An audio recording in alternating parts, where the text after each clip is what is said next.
échange, voilà à nouveau le problème de la fonction de désérialisation sur WinDev, enfin WebDev, qui est un truc assez basique. J'ai modifié un petit peu le projet. On va enregistrer un email sérialisé tout simple, hein, sans données, sans rien, dans le répertoire web du projet. Là, bon, j'ai fait l'essai, donc je vais virer l'email sérialisé qui était déjà présent. Je le retire. Donc, le premier truc, c'est à faire en mode test. On sérialise l'email, voilà, on met juste un sujet, rien d'autre. On va jusqu'ici tout se passe bien, et on va l'enregistrer sur le répertoire web comme l'indique le chemin. C'est parti. Ok. Ah oui, donc je précise que les boutons d'ailleurs, avec les erreurs dans le compilateur, j'ai rien fait d'autre que de mettre des boutons dans le projet. Je sais pas pourquoi, les styles ont sauté. Bon, c'est sans doute encore un autre bug, mais je ferai pas de rapport, je lâche l'affaire. Donc normalement, voilà, on a notre nouvel email avec l'heure qui est bien enregistrée. C'est parfait.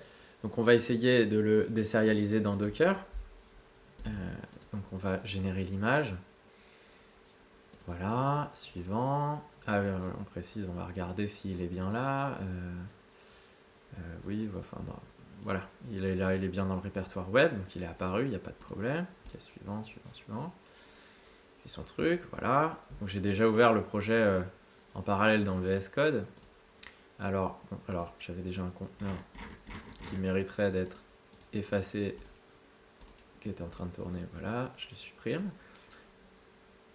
Là, donc il m'a bien écrasé le Dockerfile en régénérant l'archive, puisqu'il n'y a plus le correctif, quand on fait la différence. Le correctif que je vais devoir appliquer et mettre dans un repository Docker si vous ne mettez pas à jour l'image, alors qu'on devait avoir des images qui fonctionnent. Donc, je vais mettre à jour le correctif. Voilà. Enregistrer. Bon, alors à force, je me suis fait un petit fichier pour construire l'image plus rapidement. Donc là, il rebuild tout. Voilà, il insère les fichiers. Ok. Et puis, il n'y a plus qu'à tester. Comme ça, on va voir si... Bon, je rappelle un format binaire. Hein. C'est pas XML, c'est rien de tout ça. Enfin, pour moi, c'est le même problème. Mais si vous voulez être précis, on est précis. Je teste. Ça marche pas. C'est pas que le fichier n'existe pas. Hein. Je suis allé vérifier s'il était bien dans le conteneur dans mon essai précédent. C'est que le format de sérialisation est toujours incorrect. Alors, Monsieur Aert a dit que le format avait peut-être été généré avec une mauvaise fonction auparavant. Là, je viens de tout générer à partir du WebDev avec le correctif et ça ne fonctionne toujours pas pour une fonction relativement basique.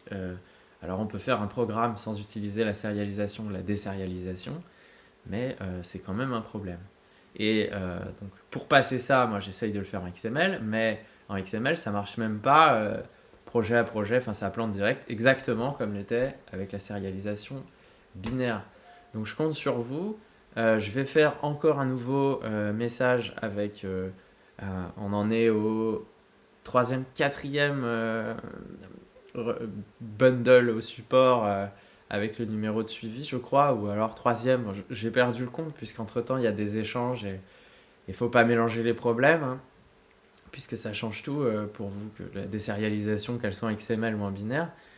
Moi, je veux juste quelque chose qui marche. Je suis exténué. On peut pas livrer, on peut pas faire de programme. S'il vous plaît, faites quelque chose.